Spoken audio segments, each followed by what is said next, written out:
Buenas noticias para los beneficiarios del Seguro Social. Como bien sabemos, recientemente ha habido un informe fiduciario, el cual nos da a entender que en los próximos años, más o menos entre el año 2033 a 2035, podríamos estar esperando que dos de los fondos más importantes del Seguro Social se queden sin los fondos para poder realizar los pagos completos de los beneficiarios del Seguro Social. Pero es que se supone que es una caída inminente, al menos por ahora, según el Congreso, ya que esto es lo que nos demuestran, al no poder tomar una decisión ante este problema. Tenemos una variedad de proyectos de ley que buscan tener una solución para la crisis inminente, pero no logran decidirse. Pues hoy estaremos hablando de lo que para muchos es la solución definitiva de solvencia de los fondos fiduciarios del Seguro Social.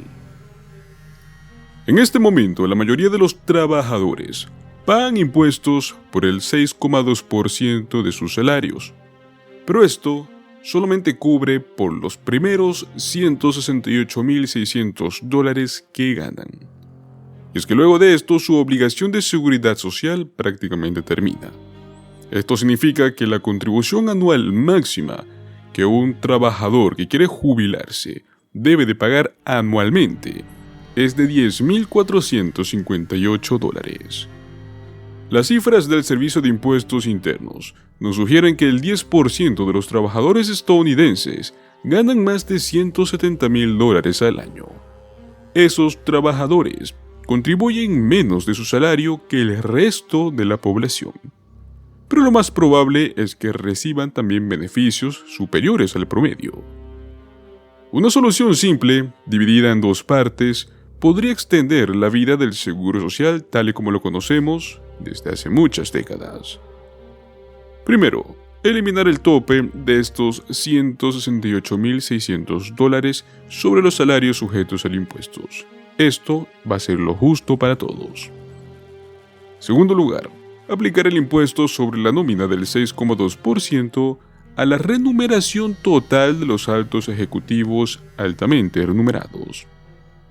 A pesar de sus enormes ganancias y en algunos casos de sus pensiones ridículamente altas, estarán felices de cobrar los beneficios de seguridad social, los cuales actualmente alcanzan un máximo de $58,000 al año. Se trata de dinero que ciertamente no necesitarán. Un ejemplo, piensa en el director ejecutivo de Boeing, Dave Calhoun. Su compensación total del año pasado fue supuestamente de $32,8 millones, una cifra que es realmente cuestionable. Lo más probable es que Boeing dedujera los $10,453 en impuestos sobre la nómina del Seguro Social de su salario base, que son $1,4 millones, y contribuyó con su propia parte, para realizar un total de $20,906.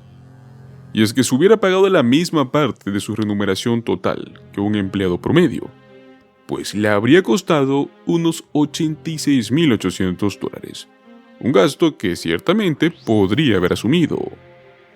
Sin duda, Boeing y muchas otras empresas encontrarían fácilmente formas de poder eludir tal cambio en la ley. Podrían limitar el salario de un director ejecutivo a $100,000, por ejemplo, y pagar el resto en algún tipo de compensación que no está sujeta al impuesto del Seguro Social.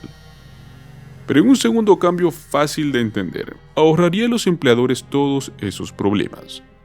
Aplicar el impuesto sobre la nómina a la remuneración total anual de los ejecutivos, según lo informado de la Comisión de Bolsa y de los Valores. Cifras que la prensa informa con entusiasmo cada año, pues en este caso de Calhoun, el 6,2% de esos $32,8 millones equivaldría a poco más de $2 millones.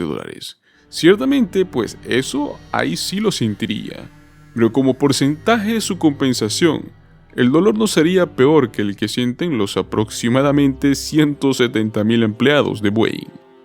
Es que Boeing encontraría también una manera de poder compensar esto, y esa compensación también estaría sujeto al impuesto del Seguro Social. Una situación de ganar y ganar. Estas dos propuestas simples, lógicamente no solucionarían todo el problema subyacente con el seguro social, el cual fue diseñado cuando la mayoría de las personas fallecían antes de poder cobrar gran parte de sus prestaciones. Y pues podrían ser políticamente imposibles. Pero sin duda esto contribuiría en gran medida a posponer cualquier recorte de beneficios. Hasta daría pues a la abrumadora mayoría de los trabajadores la sensación de que están siendo tratados de una manera más justa. Como bien sabemos, un informe reciente sobre el Seguro Social, el cual pronostica que las reservas del Fondo Fiduciario Combinado de Jubilación e Incapacidad se agotarían máximo hasta el año 2035, pero ojo, aún tendría dinero para pagar ciertos beneficios, pero reducidos. Nos deja sin respuesta a la pregunta crítica de cuántos beneficios van a poder recibir los estadounidenses. Y es que mientras más demore el Congreso en poder apuntalar el déficit, ¿quiénes serán los más perjudicados? Hablamos de los boomers y la generación X, pues ellos evitarán aumentos de impuestos o recortes de beneficios. Mientras tanto, la generación que probablemente va a sentir la mayor carga financiera para poder arreglar el seguro social serán los próximos, los que hoy por hoy son llamados los millennials. Un mayor retraso pues va a tener costos reales. La carga de los aumentos de impuestos o los recortes de beneficios es algo que será trasladado completamente a los millennials y a las generaciones posteriores. Pues eso sería un golpe significativo para los millennials, que son las personas nacidas entre 1981 y 1996. En este año podría estar entre los 28 y los 43 años, los cuales pues están muy por detrás en ahorro para la jubilación en comparación con la tasa de generaciones anteriores. Todo esto debido a la deuda estudiantil. La falta de riqueza de los millennials en sus 30 años en comparación con los cohortes anteriores debería ser el motivo de gran preocupación, dado que vivirán más que cohortes anteriores y recibirán menos apoyo del seguro social. Más de 7 de cada 10 millennials actualmente afirman estar preocupados de que el seguro social pueda agotarse durante su vida. Esperar a arreglar el seguro social socava la confianza de los estadounidenses en la columna vertebral del sistema de jubilación, y hace que algunos reclamen sus beneficios anticipadamente, con la esperanza de que aquellos que estén en la lista se salven de futuros recortes. La mitad de los estadounidenses que cumplen 65 años en este mismo año 2024 ya están jubilados o están solicitando el seguro social, y alrededor de un tercio lo hacen por el miedo a perder parte de sus beneficios. Los fideicomisarios de Seguridad Social y el Medicare en este año 2024 nos han informado estas proyecciones de insolvencia, un año después de que la estimación del año pasado era menor. Todo esto se debe al bajo desempleo, lo cual ha significado que más trabajadores se están sumando al programa. Todavía habrá fondos para pagar los beneficios. El problema es que solo habrá para poder pagar hasta el 83% de lo prometido a los beneficiarios actuales y futuros.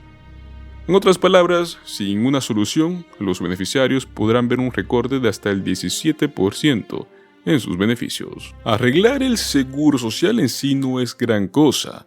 El déficit equivale solo al 1% del PIB, y los cambios necesarios están dentro de los límites de las fluctuaciones de otros programas. Hacer cambios más temprano que tarde mantendría abiertas más opciones. Podría distribuir la carga de una manera más equitativa entre los cohortes y evitaría recortes draconianos de beneficios. Por ejemplo, si este cambio se hubiera realizado a principios de los años 1990, los baby boomers habrían compartido una mayor parte de esta carga. En este punto, el boom más joven tiene unos 60 años, por lo cual pues la cohorte de los boomers no se vería afectada por ningún aumento en el impuesto sobre la nómina, y es casi seguro que estaría protegido de cualquier recorte futuro de beneficios.